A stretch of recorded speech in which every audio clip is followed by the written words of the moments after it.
Livro de Juízes, capítulo 6. Livro de Juízes, capítulo 6.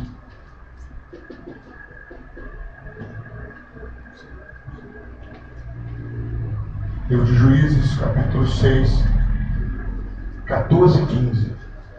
Diz assim: Então se virou o Senhor para ele e disse: Vai nessa tua força e livre Israel da mão dos midianitas. Porventura não te mandei eu? E ele lhe disse: Ai, Senhor meu, com que livrarei Israel?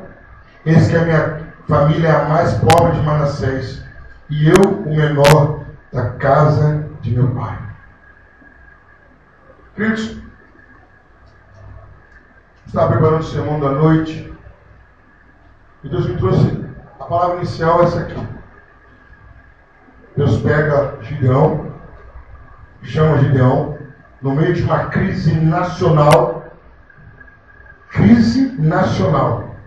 Não era crise familiar, não era crise existencial, não era uma crise financeira, não era crise conjugal, era uma crise nacional. Onde os midianitas, em tempo, eles iam lá e roubavam a colheita. Os midianitas esperavam Israel plantar, quando eles colhiam, eles iam lá e roubavam. Isso já tinha 7 anos. Foi quando Gideão começou a tentar resolver o problema particular dele. Deus se chega para ele e fala: Olha, Gideão, vai nessa tua força que você vai livrar Israel dessa crise. E Gideão fala: Senhor, a minha família é a mais pobre de Manassés. Aí vem um dado de conhecimento bíblico. Manassés e Efraim eram as duas menores tribos de Israel, beirando com Benjamim. Então, Manassés e Efraim eram as duas menores tribos. Então, Gideão estava falando o seguinte para Deus: Senhor, a minha família é a mais pobre da tribo, da menor tribo. Então, Israel já é um povo pequeno. A minha tribo, Manassés, é a menor tribo de Israel. A minha família é a menor família, a mais pobre de Manassés. E eu sou o mais pobre da minha família. E ele diz: Senhor, eu não sou nada. Eu não posso nada. E, queridos, a história de Gideão, ela nos mostra que ele fez uma reforma gigantesca em Israel. Ele foi usado por Deus para livrar Israel dos midianitas. Aí, queridos, eu quero trazer uma pequena palavra sobre isso. Os pequenos que fazem grandes obras. Repita comigo. Os pequenos. Não, falou muito pequeno, fala um pouquinho mais alto. Os pequenos que fazem grandes obras. Aí, queridos, a gente pode puxar para o Gideão, o primeiro deles. Aí nós podemos dar um salto e cair em quem? Davi. O do homem pequeno que fez uma grande obra. Aí nós podemos retroceder e ver Moisés, um homem também pequeno em relação a tudo aquilo que fez uma grande obra. Mas, queridos, foram todos homens que Deus escolheu, que Deus deu chamado, e eles se posicionaram para fazer isso.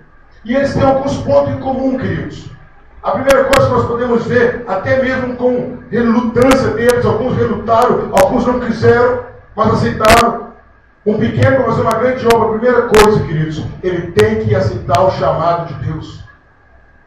Não importa o tamanho da obra, meu querido, não importa o tamanho da dificuldade, não importa nada disso, aceite o chamado de Deus. Porque se ele te chamou, porque ele sabe o que você vai ser útil na mão dele.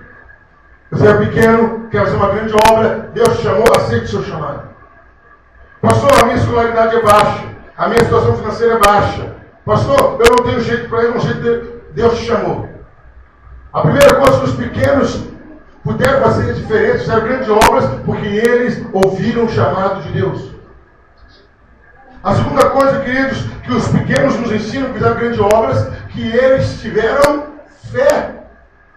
Aí agora, queridos, eu lembro das palavras do rei Davi, ainda não era rei, já estava ungido, mas não era rei. Quando Golias olha, zomba dele, despreza, a Bíblia diz que Golias desprezou a Davi.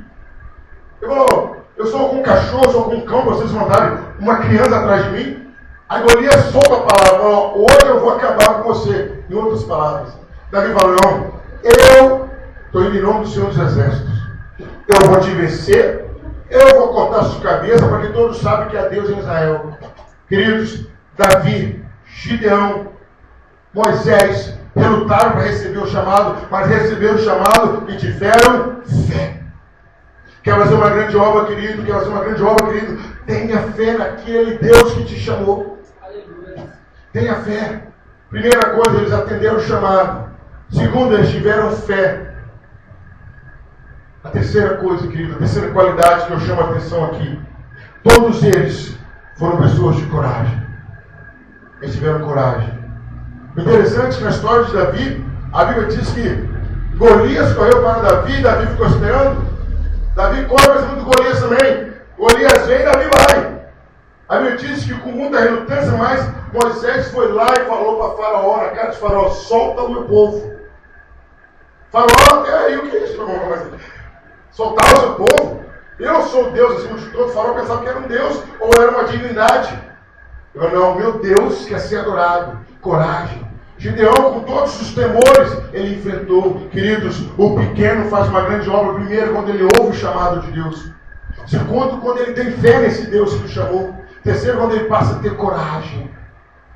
E o último ponto, queridos, que eu quero destacar nessa palavra é ter atitude, queridos.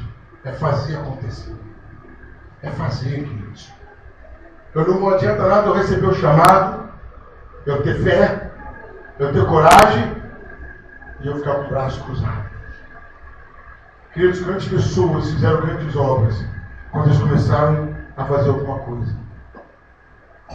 Queridos, nós temos que começar a fazer. Nós não temos a noção exata. Lá em Gênesis capítulo 11, versículos 5 e 6, se não me vale a memória, Deus vira para o povo, começando com a Trindade, segundo alguns estudiosos que eu acredito nisso. Ele olha e fala, eia, desçamos, vejamos o que o povo está fazendo. Em dado momento, Deus faz a seguinte declaração, eis que o povo é um, e não haverá restrições para tudo aquilo que eles intentarem fazer, tudo aquilo que eles quiserem fazer, não haverá restrições. O próprio Deus admite que quando o povo se conscientiza, quando o povo tem uma só linguagem, tem uma só atitude, não existe restrições para o povo. Que diz essa palavra para nós, igreja, Nova Aliança. Somos pequenos, mas Deus nos chamou para fazer grandes obras. Somos pequenos, mas se a gente atender o chamado de Deus, nós podemos revolucionar o frágil. Somos pequenos, mas se a gente, queridos, tiver fé em Deus, nada pode nos impedir. Somos pequenos, mas se a gente tiver coragem para chamar aquela pessoa que está no caminho errado, para chamar aquela mulher que decidiu ter uma outra vida, se a gente começar a ter coragem de entrar nos bares, entrar nos botecos, entrar em qualquer lugar e começar a chamar, começar a falar do Evangelho, a obra nossa que somos pequenos vai passar a ser grande. E se tivermos atitudes, queridos, tudo isso muda. Nós podemos. Queridos, história de igreja que tinha muito menos pessoas que revolucionou. O Exu era sozinho, começou a clamar a Deus, e hoje é o pastor de maior igreja do mundo. E se você observar na história da Bíblia, falamos isso na escola dominical. Toda a grande reforma, todo o grande plano de Deus, toda a mega estrutura que Deus fazia, toda a grande virada de história, Deus começava com uma pessoa. Uma pessoa. Aí nós estamos com um salto em Ezequiel 22:30. E Deus conversando através do profeta e fala, busquei entre eles um homem que tapasse a brecha em favor dessa terra, mas a ninguém achei. Deus precisa de uma pessoa. Deus precisa de alguém. Deus precisa de um voluntário, de uma voluntária. Deus precisa de alguém que é à sua disposição, que tudo acontece. Cristo, essa palavra é para a gente, Nova Aliança. Esse mês de janeiro, que terminou agora, quinta-feira, e agora esses 2 últimos dias, o primeiro dia de fevereiro, o primeiro dia 2, nós percebemos, querido, como que Deus foi benevolente conosco. A noite da volta, a igreja estava cheia? Estava. Deus trouxe conversões? Trouxe. Festival de hambúrguer, louvozão, a igreja estava cheia? Estava. No outro dia, Deus trouxe um adolescente de volta? Trouxe. Deus está mostrando para a gente o seguinte, se vocês fizerem, acontece. Queridos, nós hoje não somos 30 membros ativos e muito menos. Mas em 2 dias, Um grupo que se dedicou aqui vendeu para mais de 100 hambúrgueres, queridos. Só na raça e na coragem, na atitude. Agora, queridos, imagine para o mês de março, se a gente se unir, o que nós iremos fazer? Na noite da volta, nem todos convidaram um desviado, nem todos foram atrás, nem todos jejuaram, nem todos visitaram, nem todos buscaram. Mas imagine no próximo evento em março, se toda a igreja falar, eu vou orar, vou jejuar e vou trazer 2 visitas. Não vai caber na igreja, queridos. Não vai caber na igreja. Nós podemos, queridos. Nós podemos. Nós somos pequenos, mas o nosso Deus é grande. Ele nos chamou para uma grande obra. Ele nos chamou para uma mega obra. Obra essa que anjos queriam e não puderam, mas é privilégio nosso. Queridos, essa primeira palavra da noite, eu quero deixar isso para você. Nós somos pequenos, mas o nosso Deus é grande. Eu estou profetizando hoje, estava conversando com... Vou falar que é ovelha, né? Não sei se não é, se é, não é. Fala que é ovelha minha ainda. Falei, olha, no mês de março, finalzinho de março, no mês de abril, nós vamos ter que fazer 2 horários de culto. Não é mesmo, o senhor está assim, estava profetizando. Porque, queridos, eu acredito que no final de março, nós vamos ter mais de 40 pessoas aqui no culto. E eu quero suportar, não tem para onde crescer. Aí eu falei para a pessoa, nós vamos ter que fazer um culto de 6h30 a 8h30 e um culto de 8h30 às 10. Quem vai ficar para o segundo horário, não sei. Mas 80 pessoas não cabem aqui. Cabe aqui? Não cabe. Eu creio nisso, queridos. Eu creio nisso. E se eu creio, você crê. Se você visitar e eu visitar, se eu for atrás do meu vizinho, se eu for atrás da minha vizinha, se eu chamar um, chamar o outro, queridos, a igreja não vai comportar. Porque eu e você realmente somos pequenos, mas fomos chamados para uma grande obra. E faremos uma grande obra. Amém, igreja? Vamos ouvir as crianças cantando.